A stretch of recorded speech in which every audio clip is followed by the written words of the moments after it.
Hai, berjumpa lagi dengan kakak guru di sini ya. Kali ini kita akan berlatih soal Olimpiade Matematika tingkat SMP, khusus untuk bab bilangan ya. Banyak kali anak-anak sekolah kalau menemukan soal Olimpiade itu mereka sudah nyerah duluan. Padahal soal Olimpiade itu nggak susah kok, mudah. Makanya ayo kita banyak latihan ya, latihan bersama dengan kakak guru.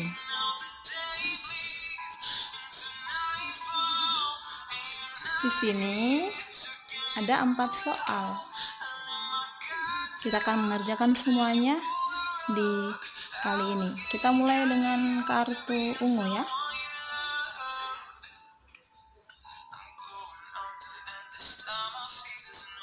Nah, soalnya seperti itu.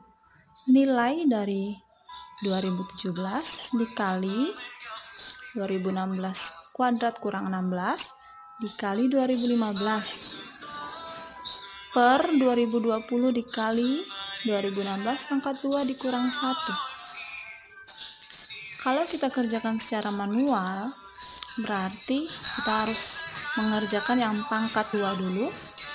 2016 pangkat 2 kita kurangi dengan 16. Sama halnya dengan yang di bagian penyebut, kita harus kerjakan duluan, yaitu 2016 di pangkat 2 dikurangi 1. Itu akan memakan waktu yang sangat banyak, angkanya juga akan sangat banyak. Jadi kita kerjakan menggunakan sifat-sifat matematika yang sudah kita pelajari di sekolah. Apakah kalian masih ingat tentang yang namanya selisih 2 kuadrat? Itu kita temukan di SMP kelas 8.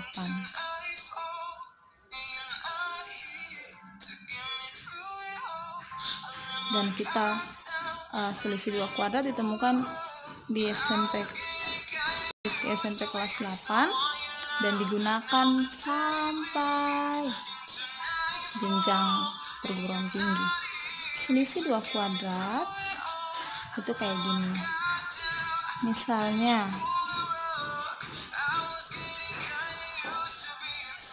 nih, selisih 2 kuadrat. Ada 2 bilangan kuadrat ya. Kalau kita temukan bentuk seperti ini, itu sama dengan kayak gini. Kakak guru yakin kalian sudah mempelajari ini, bentuk ini ya. Nah, jadi bentuknya sama dengan perkalian dari antara X kurang Y dan X tambah Y. Boleh ya X tambah Y di bagian depan, X kurang Y di bagian belakang, itu tidak jadi masalah. Jadi bentuk ini yang akan kita pakai. Di soal Olimpiade banyak sekali soal yang menggunakan penerapan ini. Selisih 2 kuadrat. Oke, kita mulai ya. Jadi kita akan mengerjakan mengubah bentuk yang selisih 2 kuadrat lebih dahulu.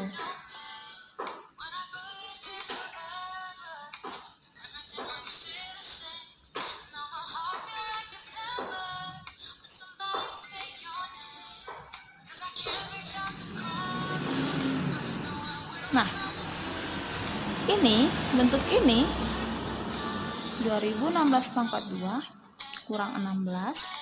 16 ini kita bisa rubah menjadi 4 pangkat 2, ya kan? Jadi nanti bentuknya kayak gini.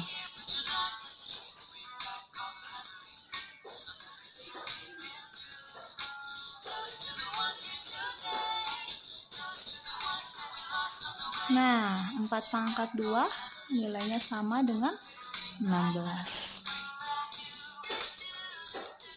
Kalau di bagian penyebutnya sama juga seperti itu.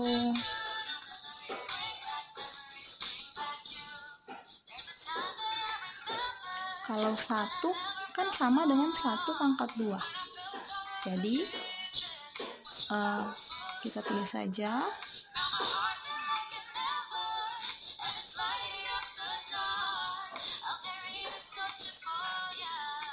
Nah, ini ada 2 bilangan pangkat 2 dipisahkan oleh tanda kurang. Ya, berarti ini menunjukkan bentuk dari selisih 2 kuadrat. Jadi kita rubah nanti menjadi X-nya 2016, Y-nya itu 4. Jadi nanti 2016 kurang 4, 2016 tambah 4. Ya. Jadi kalau kita rubah, kita tulis di sini ya. Nanti menjadi 2016 kurang 4, 2016 tambah 4. Menjadi, kalau ini dikurang, menjadi 2012, kalau ini ditambah, menjadi 2020.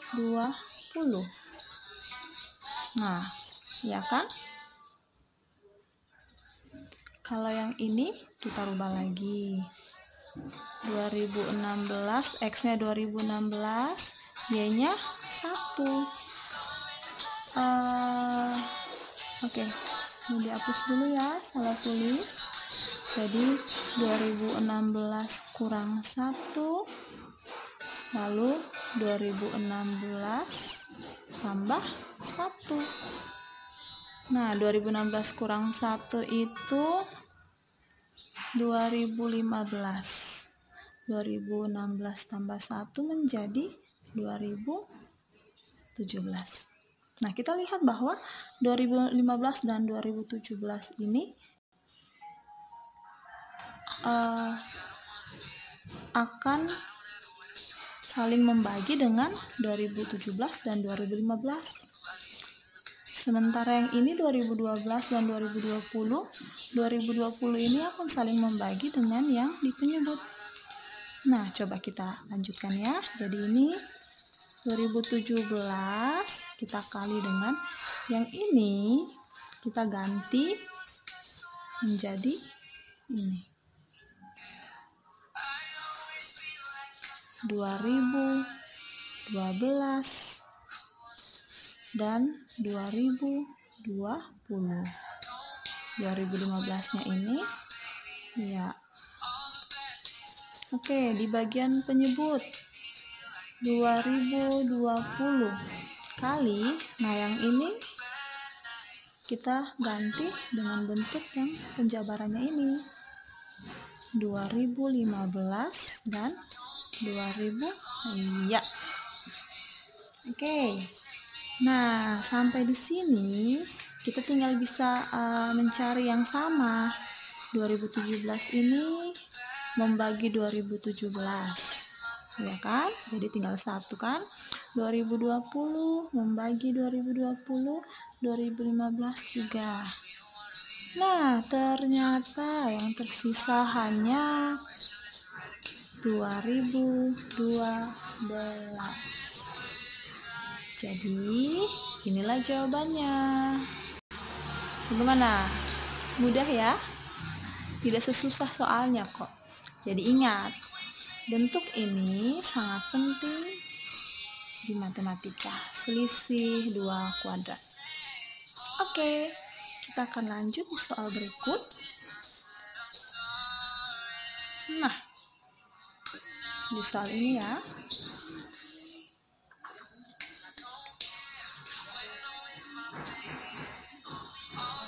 Urutan 3 bilangan.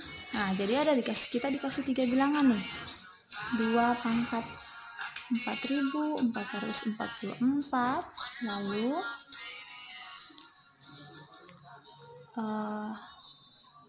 3 pangkat 3.333 dan 4 pangkat 2.222. Ada 3 bilangan. Kita diperintahkan untuk mengurutkan dari yang terkecil sampai yang terbesar. Jadi kita harus mencari tahu dari 3 bilangan ini mana yang terkecil sampai mana yang terbesar. Oke. Kalau soal seperti ini, kita bisa mencoba mengubah bentuknya. Kita lihat bahwa 4.444 itu faktornya kita bisa rubah menjadi coba kita cari faktornya dulu ya. Ini kan bisa 4 dikali. Ya, kan? Bisa juga 2 dikali.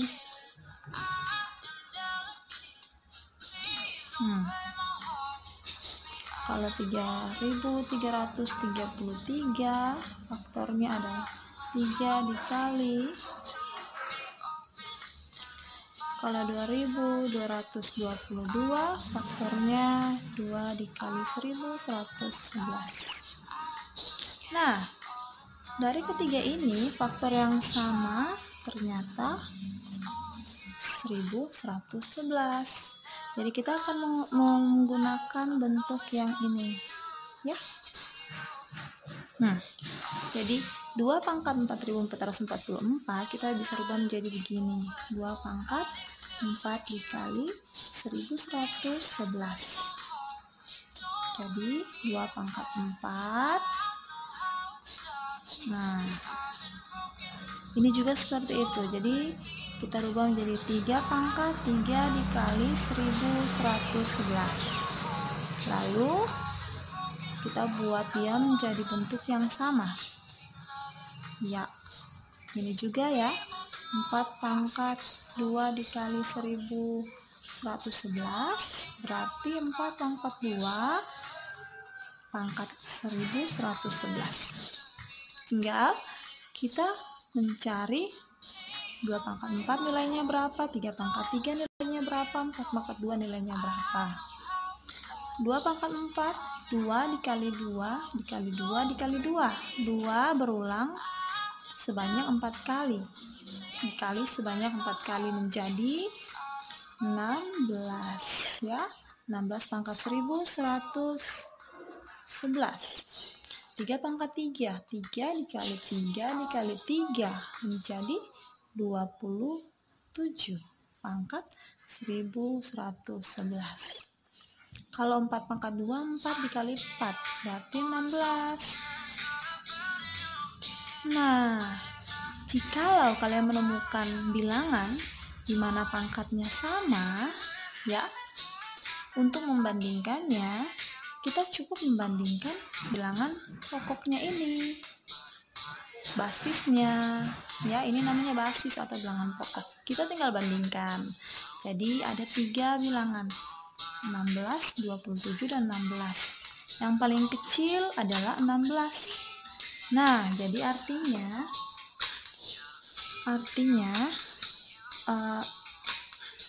bilangan yang pertama dan bilangan yang ketiga memiliki nilai yang sama, yaitu 16 pangkat 1.111. Jadi urutan yang paling terkecil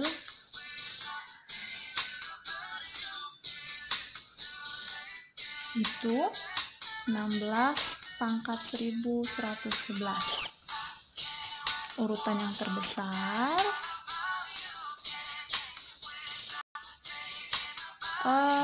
bukan urutan ya, bilangan.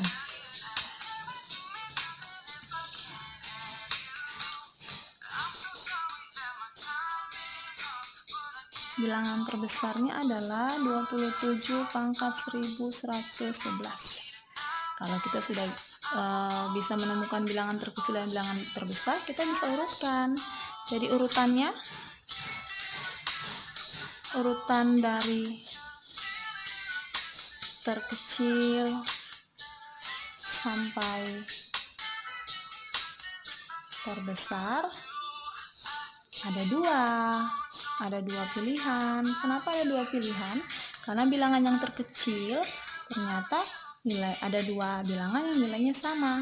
Jadi tidak masalah mau yang ini yang pertama atau ini yang kedua, itu tidak jadi masalah.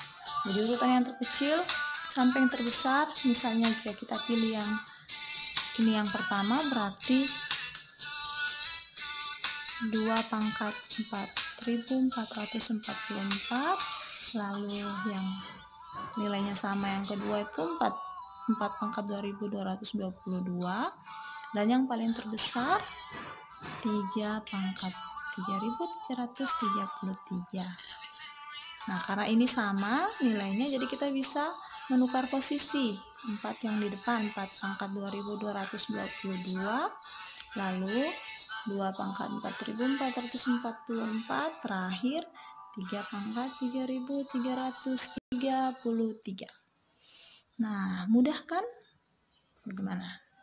Jadi seperti itu. Oke, kita lanjut di soal yang berikut. Nah,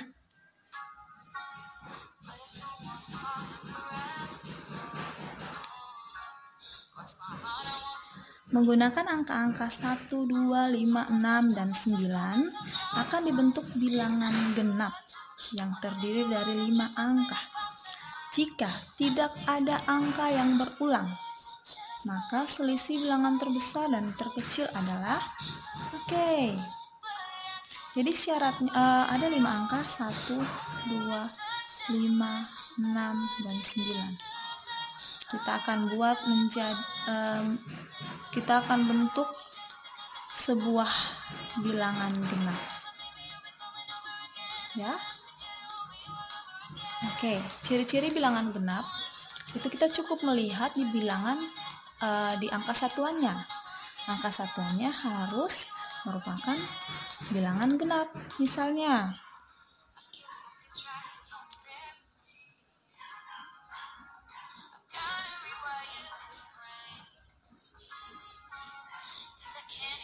nih, satuannya adalah 7. Karena 7 ini bilangan ganjil, maka ini 3.267.157 bukan bilangan genap. Jadi kita tidak perlu melihat angka-angka yang lain, kita cukup melihat angka satuan, ya. Misalnya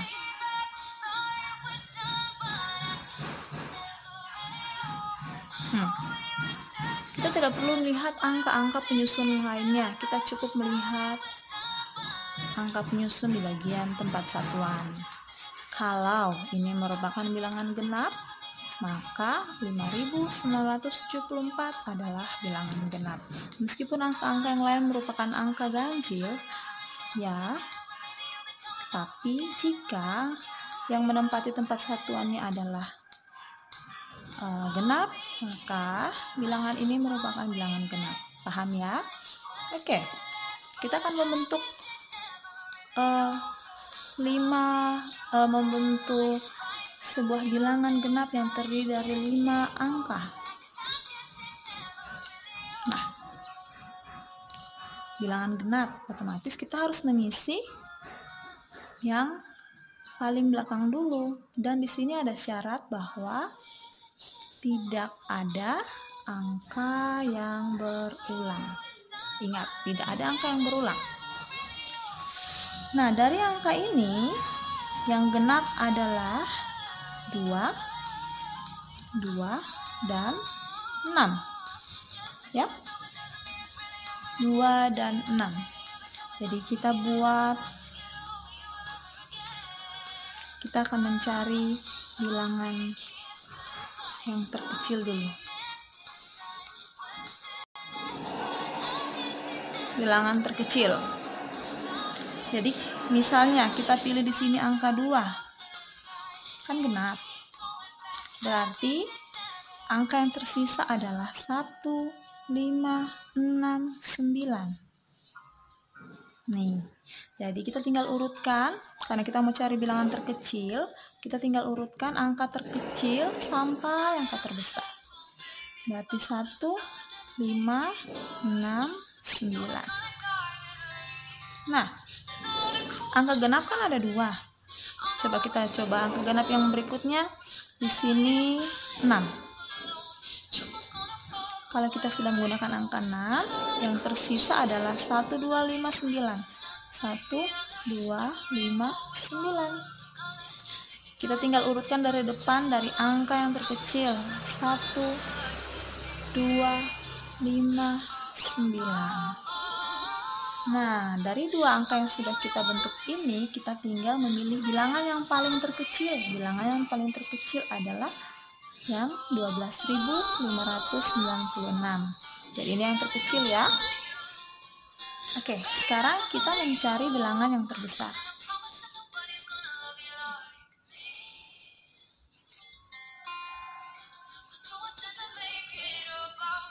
sama seperti tadi, kita membuat 2.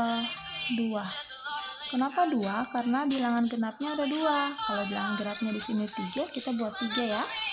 Nah, 2 dan 6. 2 dan 6. Kalau kita sudah ambil angka 2, yang tersisa 1, 5, 6, 9. 1, 5, 6, 9. Karena kita mau membentuk bilangan terbesar, maka kita urutkan dari angka terbesar hingga angka terkecil. Angka terbesar 9, 6, 5, 1. Ya, demikian juga ini ya. Kita sudah mengambil angka 6, yang tersisa adalah angka 1, 2, 5, 9. Kita urutkan dari yang terbesar. 9, 5, 2, 1.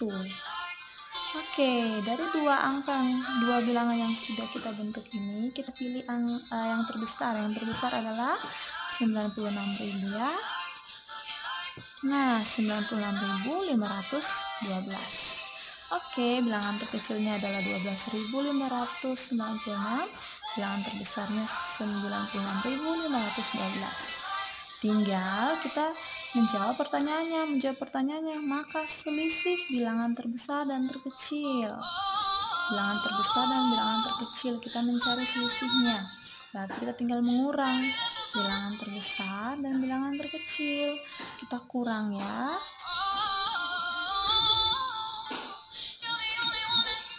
Oke, mari kita kurangi. Bilangan terbesar 96.512 kita kurangkan dengan bilangan terkecil 12.596. Ya, 2. Ini seperti pelajaran SD ya. Kita pinjam menjadi 12. 0 kurang 9. Oke, kita pinjam lagi. 4 kurang 9. 5 kurang 2. Iya. Jadi, ternyata selisih bilangan terbesar dan bilangan terkecil adalah 83.912. Mudah kan?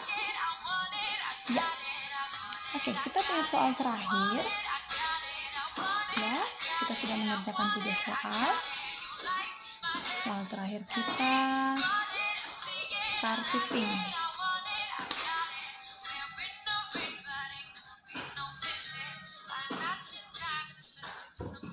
Jika 2013 per 7.000 ditulis dalam bentuk desimal, maka angka ke 2013 di belakang koma adalah Jadi kita harus merubah 2013 per 7.000 ini ke bentuk desimal. Tapi yang jadi masalah adalah kita harus mencari angka ke 2013 di belakang koma. Itu sungguh sangat sulit sekali, karena ini sangat banyak. 2013 itu angka yang sangat banyak. Nah, dalam matematika kita tidak perlu mengerjakan sampai terperinci seperti itu, tapi kita tinggal mencari pola apa yang dibentuk oleh bilangan ini. Oke, coba kita mencari polanya. Kita membagi pembilang 2013 ini kita bagi 7.000. Ayo kita mengerjakannya seperti waktu SD. Biasa di sekolah anak-anak SD mengatakan ini pembagian pistol. Itu di daerah kakak guru. Kalau di daerah kalian mungkin penyebutannya beda ya. Oke. Bilangan ini lebih kecil dari bilangan pembaginya. Otomatis bagaimana caranya? Oke. Seperti ini kan? Ya. 7.000 dikali berapa mendekati 20.130? Oke.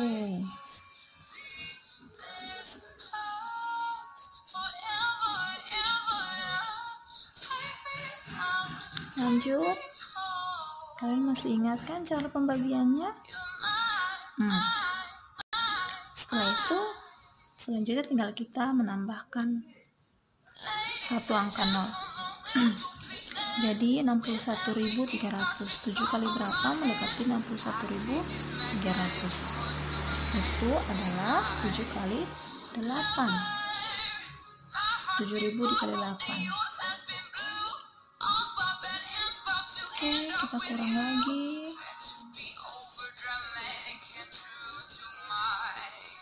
Oke, setelah itu kita tambahkan satu angka 0 lagi.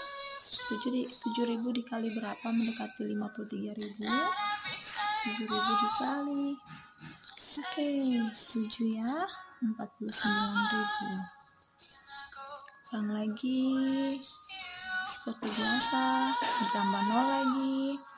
7.000 dikali berapa? Ayo, berapa? 5. Ya, kurang terus. Kita tidak akan melakukan ini sampai seterusnya. Kita akan berhenti saat kita mendapatkan pola berulang, ya. Pola berulang. 7 kali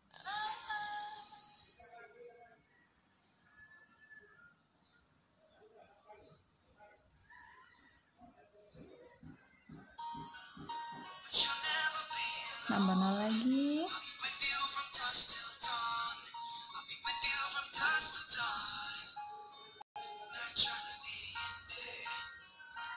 Tambah 0 lagi.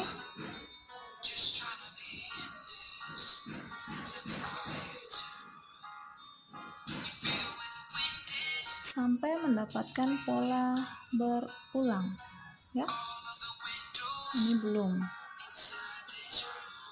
Pola berulang itu artinya saat kita mengurangi ini akan sama dengan angka-angka yang di atas. Nanti kalian akan lihat. Jadi ini 20.000 berarti 2 kali 7.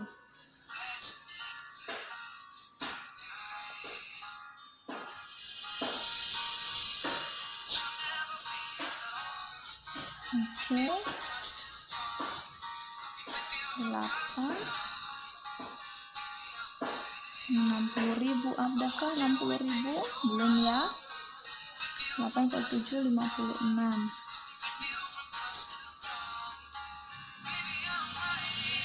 Nah, 4. Nah, ini 4.000. Ini kan akan sama, ini berulang ini, ya kan? Nah, coba kita 40.000, nanti kita dapatnya 5 kali 7.000. Kalau kita kurang lagi, nah, lihat, ini kan sama. Jadi ini akan berulang dari sini, lalu berulang lagi kembali, berulang terus. Gitu. Jadi kita sudah dapat polanya ya. Jadi sampai di mana dia berhenti mendapatkan pola yang sama, cukup. Tidak usah lagi dilanjutkan. Nah, sekarang kita lihat hasilnya. Tadi berulang di 40.000. Berarti di sini 5. Kalau kita lanjutkan terus, nanti akan mendapatkan 5, 7 seperti ini. 1. Jadi ini tutup. 5, 7, 1, dapat 4 lagi. 2, 8, nanti kembali ke 5, 7, 1, 4, 2, 8. Kembali lagi gitu. Jadi akan berulang sebanyak 6 angka berulang. Nah, ini yang merupakan polanya. Dimulai dari sini ya. Jadi 6 angka ini akan berulang terus dan terus. Jadi kita hanya fokus kepada pola ini. Oke. Sementara 3 angka yang ini, oke, ada 3 angka di depannya sebagai angka pembuka, lalu akan dilanjutkan dengan pola ini, 6 angka, 6 angka, 6 angka. Nah, tadi kita mau mencari angka ke 2013, ya kan? Apa tadi kata-katanya? Angka ke 2013 di belakang koma. Jadi ke 2013 kita tinggal menghitung bentuk polanya ini kan 6 angka, kita tinggal membagi 2013. Tapi sebelum kita bagi dengan 6, kita harus kurang dulu dengan ini, karena ini kan angka pembuka di depan, dia tidak termasuk pola, jadi kita harus mengurangi. Jadi untuk mencarinya gini, kita coba dulu jangan 2013, misalnya angka ke-10 ya, angka ke-10 di belakang koma. Berarti caranya itu 10 dikurangi 3 ini ya. Terus kita bagi dengan 6. Nanti kalau bersisa 1, maka jawabannya ini 5. Kalau bersisa 2, berarti angkanya 7. Bersisa 3, angkanya 1. Bersisa 4, angkanya 4. Bersisa 5, 2. Kalau bersisa 6, 8. Tapi kalau kita bagi dengan 6, tidak mungkin bersisa 6, ya kan? Pembaginya 6, berarti sisanya harus lebih kecil dari 6. Kalau sisanya sama dengan 6, itu artinya sisanya 0. Oke, kita tulis dulu. Bersisa 1 berarti angka yang dimaksud itu 5. Bersisa 2, angka yang dimaksud adalah 7 ya. Bersisa 3, angka yang dimaksud 1. Bersisa 4, angka yang dimaksud 4. Ini ikut yang ini, 1, 2, 3, 4. Bersisa 5, angka yang dimaksud angka 2 ya. Nah ya, sementara kalau tidak bersisa sama sekali berarti angka yang dimaksud 8. Oke, sekarang kita lakukan ini misalnya contohnya angka ke-10 di belakang koma, berarti 10 kurang 3 kita bagi 6. 10 kurang 3, 7. 7 dibagi 6 itu nilainya 1, bersisa 1 ya kan. Bersisa 1 berarti menunjukkan angka 5. Sekarang coba kita buktikan angka ke-10. 1, 2, 3, 4, 5, 6, 7, 8, 9, 10 ya kan, benar. Nah, begitu caranya ya. Jadi sekarang kita akan menghitung angka ke 2013 di belakang koma.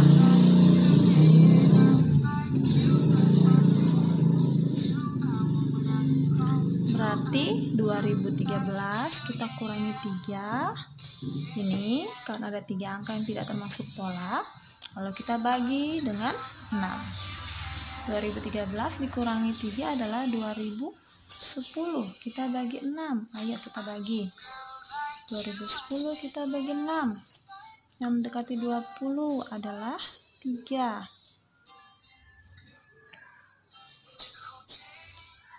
mendekati 21, 3 lagi.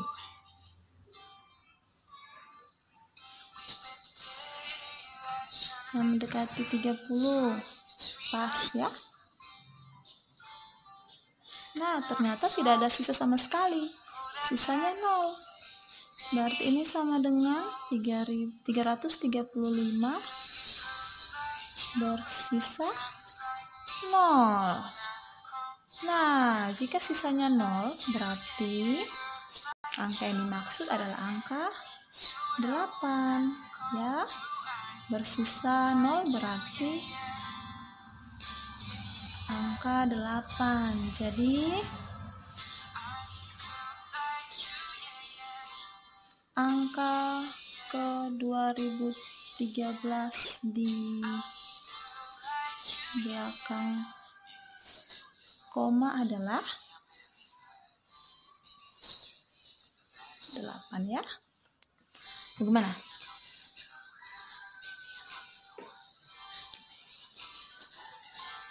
Mudah bukan? Jadi saat adik-adik, teman-teman mengerjakan soal olimpiade, dicoba aja, jangan merasa itu sulit. Dicoba kayak gini, dibagi aja, lalu mencari pola. Matematika itu sangat mudah karena banyak pola-pola yang akan kita temukan. Jadi kita pelajari pola yang terjadi, pola yang terbentuk, lalu kita menyederhanakan soal menggunakan pola itu. Gampang ya, matematika itu tidak sulit. Oke, sampai ketemu di soal-soal berikutnya. Bye-bye.